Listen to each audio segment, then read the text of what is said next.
Espiritong bumubuhay, ang salita mo may kapal, buhay mo ang tinataglay.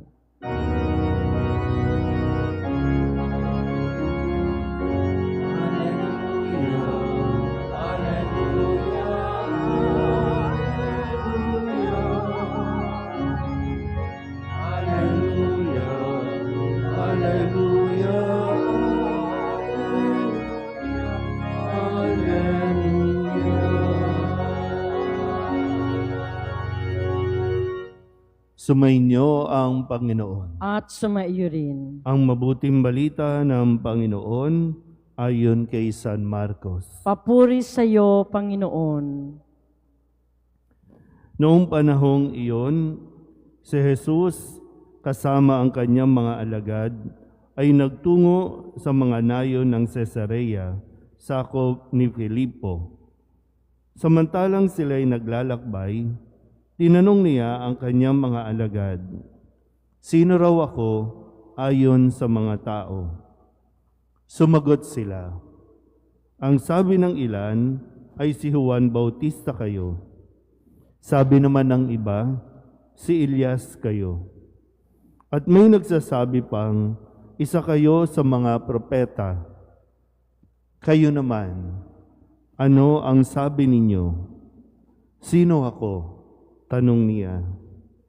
"Kayo ang Kristo," tugon ni Pedro. "Huwag ninyong sasabihin kanino man kung sino ako." Mahigpit na utos niya sa kanila. Mula noon, ipinaalam na ni Jesus sa kanyang mga alagad na ang anak ng tao'y dapat magbata ng maraming hirap. Siya'y itatakwil ng matatanda ng bayan, ng mga punong saserdote at ng mga iskriba at ipapapatay.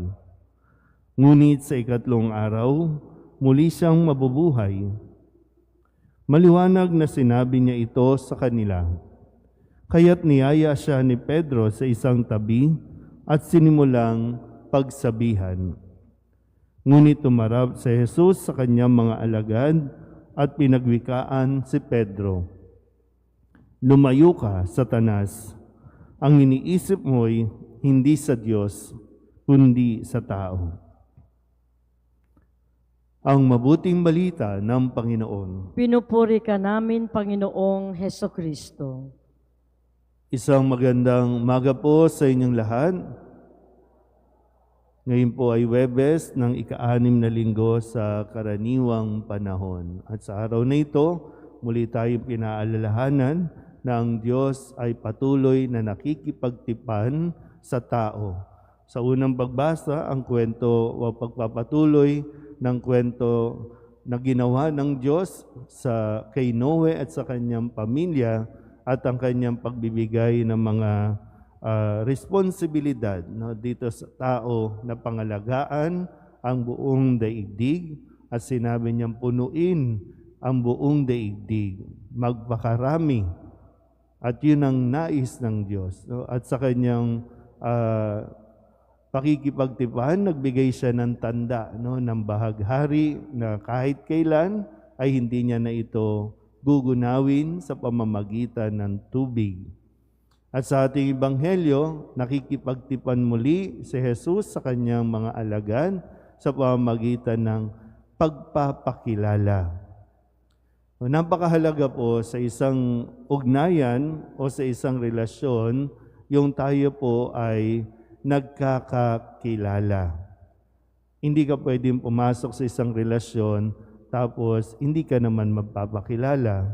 Hindi mo i-open up yung iyong sariling, hindi mo, kasi yun yung crucial doon, yung kailangan natin dumaan sa proseso ng pagkakakilala.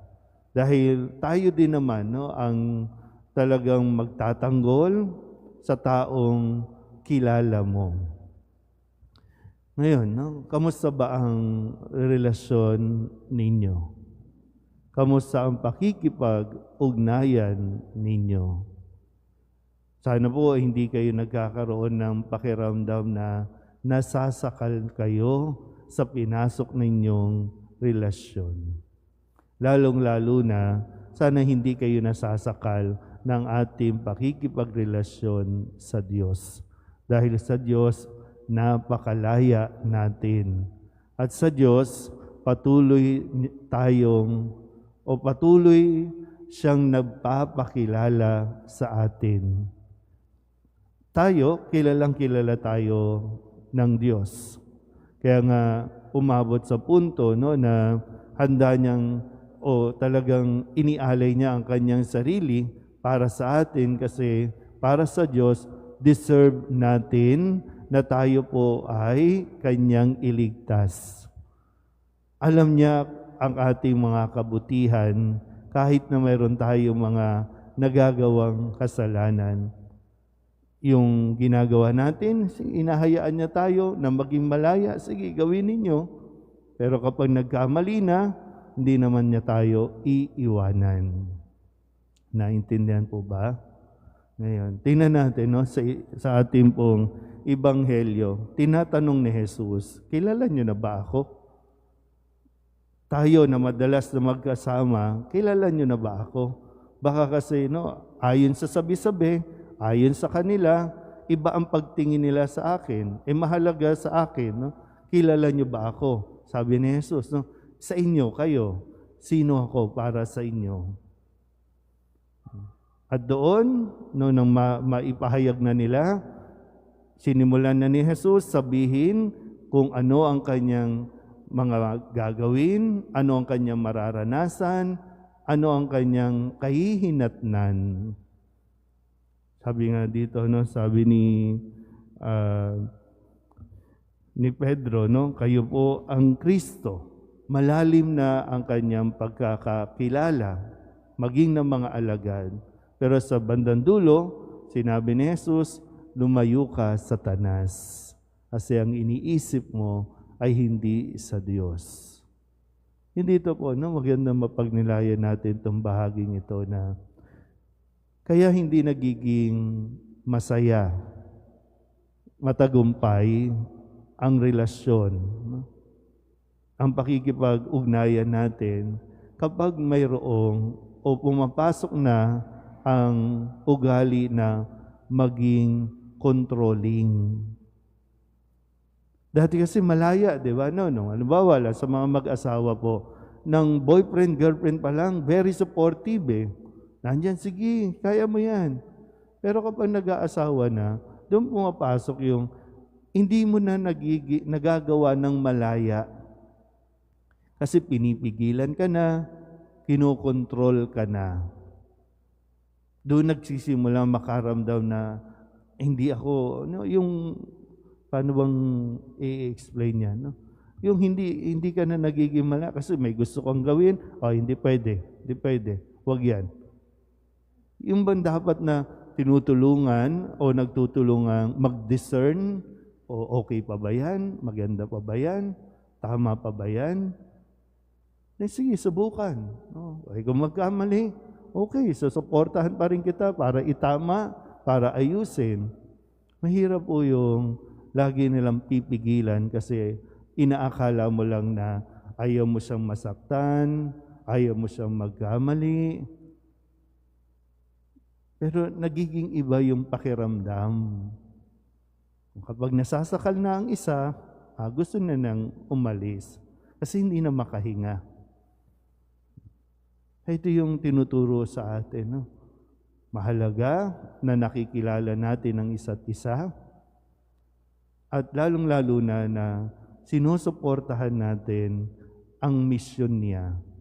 Kung saan man nais ng Diyos siyang makarating, ano man ang kanyang gawin, mahalaga na suportahan mo muna. Kung magkamali, backupan mo din. Ganun yung pinapakita sa atin ni Jesus. Dahil nga sa Jesus, kahit nagkamali ang mga alagad, hindi niya ito iniwan. O pwede niya nang pigilan ang kanilang mga plano, pwede niya nang pigilan ang kanilang mga iniisip, pero hinayaan niya muna ito para sila rin ay matuto sa kanila po mga desisyon. Mali man ang desisyon, hindi sila iniwan ni Jesus. Ganun din sa atin, no? Madalas, gusto nating gawin ang lahat ng gusto nating gawin nang hindi natin kinukonsulta kay Jesus. Nang hindi muna natin dinadaan sa pagdarasal. Ginagawa lang natin kung anong gusto nating gawin. Pero si Jesus, lagi lang nandiyan dyan, nakasubaybay, kasama natin. Pag nagkamali, susuporta siya kung paano natin itatama ang ating pagkakamali. Amen.